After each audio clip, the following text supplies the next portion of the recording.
5 കുട്ടികളെ വൃത്താകൃതിയിൽ എത്ര വിധത്തിൽ നിർത്താം? 5 കുട്ടികളുള്ളത്, ഇവരെ വൃത്താകൃതിയിൽ നിർത്തുകയാണെങ്കിൽ എത്ര വിധത്തിൽ നിർത്താം? ഈ കുട്ടികളെ ഏതൊക്കെ രീതിയിൽ ക്രമീകരിക്കാം, എത്ര വിധത്തിൽ നിർത്താം? കണക്ക് വന്ന ഒരു സൂത്രവാക്യം ഉപയോഗിക്കാം നമുക്ക് ഉത്തരം കാണാൻ.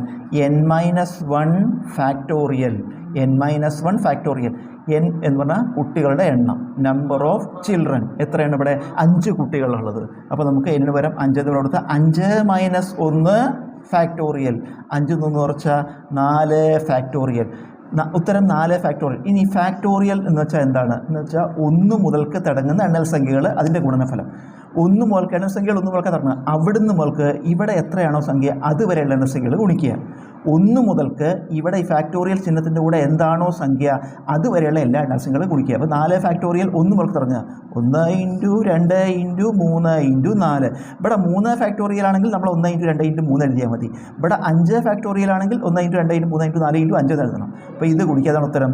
2 2 23 6 6 4. ഉത്തരം ഈ കുട്ടികളെ 24 രീതിയിൽ ക്രമീകരിക്കാം.